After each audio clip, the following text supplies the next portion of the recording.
नमस्कार, मु कल्पना कुमारी प्रधान वृत्ति जड़े शिक्षयित्री। आज विषय भारतीय व्यक्तित्व जीवनी। भारतीय इतिहास को अनुशीलन कले अनेक महिषी महिलांकर अवदान विषय धारणा सृष्टि होता है। स्वाधीनता संग्राम रे अंशग्रहण करी समाज रे नारी मानकर स्थिति और आवश्यकता को प्रमाण करथिले।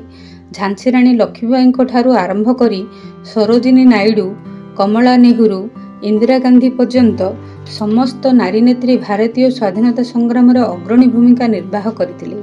सेहीपरि जड़े नारी नेत्री थिले दुर्गाबाई देशमुख।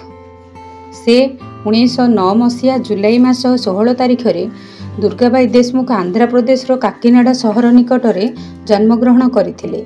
मात्र 12 वर्ष बयस से गांधी को साक्षात करथिले।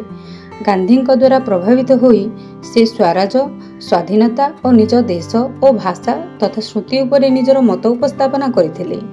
से समय विद्यालय गुड़िक इंग्राजी रे शिक्षादान करा जाउथिला, किंतु इंग्रेज मानकर भाषा आम देश को शासन करुवा विदेशी मानकर भाषा एपरी चिंता करी से विद्यालय को जाई नथिले।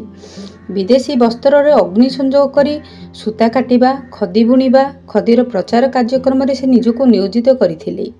हिंदी को राष्ट्रभाषा बोली संबोधन करी से हिंदी अध्ययन करथिले एवं हिंदी शिक्षादान पाई विद्यालय खोलिबा उपरे गुरुत्व देथिले। तांको मतरे नारी माने निजर मातृभाषा और राष्ट्रभाषा विषय अध्ययन करने आवश्यक। काकीनाडार अधिकांश मुसलमान संप्रदायर नारी बुर्खा परिधान करुथिले और घर बाहर को जाऊ नथिले। काकीनाडारे समाजरू बहिष्कृत देवदासी माने मध्य रहुथिले। सेमानंकर दुर्दशा देखि दुर्गाबाई व्यथित होइथिले। सेथिपाई सेही दुर्दशाग्रस्त नारी मानकु शिक्षित करिबा पाई से प्रयास करिथिले। से बालिका विद्यालय प्रतिष्ठा करिथिले। असंख्य नारी मानकु नेई से गांधी को साक्षात करथिले। तांको समय रे बाल्य विवाह प्रथा प्रचलित होइथबरु से बाल्य जीवन रे विवाह करथिले। से देशर स्वाधीनता और नारी मानकर विकास उपरे गुरुत्व देइथिले। तांको मांको सहित से चेन्नई जाइथिले। तमिल और इंग्रेज भाषा तांको जणा नथिला, किंतु साधारण सभा गुड़िक अभिभाषण देवा पाई एही भाषा रे ज्ञान आवश्यक थिला। लवण सत्याग्रह पाई चेन्नई रु बाहरी थिबा सेवा दल रे दुर्गाबाई तांकर मां सहित जाइथिले। दुर्गाबाई और रुक्मिणी लक्ष्मीपति बंदी होइथिले। जेल मध्य उभयंकर साक्षात होइथिला। रुक्मिणी को इंग्राजी और तमिल भाषा जणा थिला। जेल मध्य उच्च शिक्षा नहीं स्नातक डिग्री हासिल करने को दुर्गाबाई मनस्थ करथिले। 1933 मसीह से बंदीमुक्त होइथिले। अन्य मानकु सांगरे नहीं से इंग्रेज अध्ययन करथिले। बनारस मैट्रिक परीक्षा उत्तीर्ण होला परे से स्नातक और स्नातकोत्तर डिग्री और आईन मध्य स्नातक डिग्री हासिल करथिले।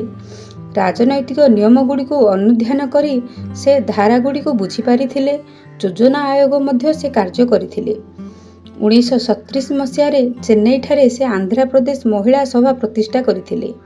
परिवार, स्वामी और संतान मानकर देखाशुना करी मध्य नारी माने शिक्षा लाभ करिपारिबे, जहा द्वारा से माने आत्मनिर्भरशील होई परिबे।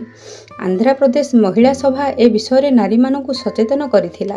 एही सभा रे 2टी चिकित्सालय, 2टी महाविद्यालय, 3टी उच्च विद्यालय शामिल होईची। यह व्यतीत क्षमता केन्द्र और वैश्विक संस्था प्रतिष्ठित होईची। शिक्षार प्रसार करी अज्ञानतार अंधकार को दूर करिबा एवं संस्थार लक्ष्य थिला। दुर्गाबाई हिंदी, तमिल, तेलुगु सबु विषय रे शिक्षा लाभ करथिले एवं निजर ज्ञान द्वारा से समस्त को शिक्षित करथिले। दिल्ली स्थित नेत्रहीन मानक संघरे से अध्यक्षा थिले। सेमानक पाई से विद्यालय, छात्रावास और वैश्विक शिक्षा केन्द्र स्थापना करथिले। संसदर सदस्य थिबा समय रे से नेत्रहीन मानक पाई अनेक योजना और नीति नियम प्रस्तुत करथिले। 1953 मसीह दुर्गाबाई प्रचेष्टा फल केंद्रीय जनकल्याण निगम स्थापित होइथिला। एही निगम रे से प्रथम अध्यक्ष पदरे अधिष्ठित होइथिले। एही महान महिषी महिलांकर 1921 मसीह